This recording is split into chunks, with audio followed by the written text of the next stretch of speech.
Magandang araw mga kaparihas, sa ating pong makapanayam ngayon ang butihing Vice Presidente ng ating Kabisayaan Malolos Chapter at ngayon po ay gusto magserbisyo, maglilingkod, magmamalasakit bilang ating barangay kagawad sa Barangay Bangkal, Malolos City, Bulacan na si ginagalang Sir Juanito Boy Tamayo. Sir, kumusta na po ba kayo? Ayos naman po, ma'am.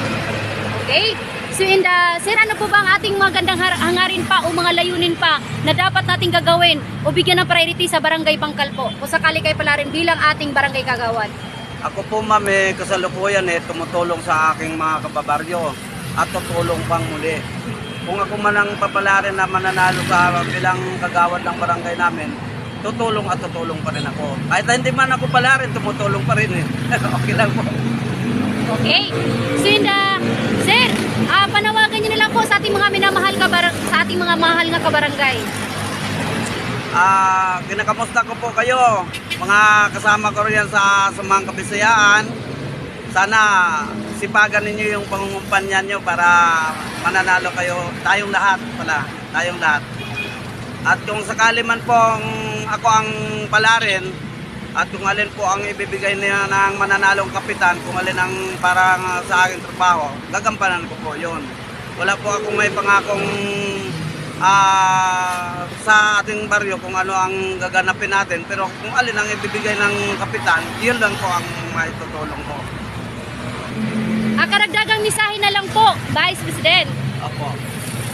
Humingi po ako ng tulong ninyo sa mga kabarangay ko, lalong-lalo na sa mga kumpare ko dyan, na kaibigan natin. Sana isama nyo ako sa botohan nito sa sunod na araw. At malapit na po. Huwag po kayong mag-aalala at nandiriyan lang po ako, madali naman akong lapitan.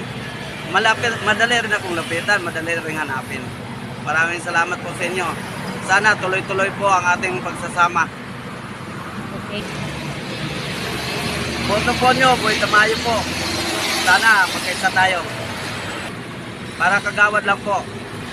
Maraming salamat po. Okay, yan po ang misahe ng ating butihing Vice President ng ating Kabisayaan Malolos Chapter ng samahan ng mga Kabisayaan po sa Barangay Bangkal, Malolos City, Bulacan na si ginagalang Juanito Boy Tamayo, ang ating butihing aspirant na maglilingkod, magsiservisyo sa Barangay Bangkal bilang isang barangay kagawad. Magandang araw mga kaparehas mula po dito sa Barangay Bangkal, Malolos City, Bulacan. Lee Castro po ng Parehas News. Ingat-ingat po kayo, sir, and your family. God bless us all. Salamat po, ma'am. Ayan, so ang handog daw po niya ay ang tunay na pagmamalasakit, paglilingkod at pagsiservisyo at handang tumulong sa mamamayan na talagang nariyan lang po siya upang tumulong mga kaparehas. Magandang araw po, muli po.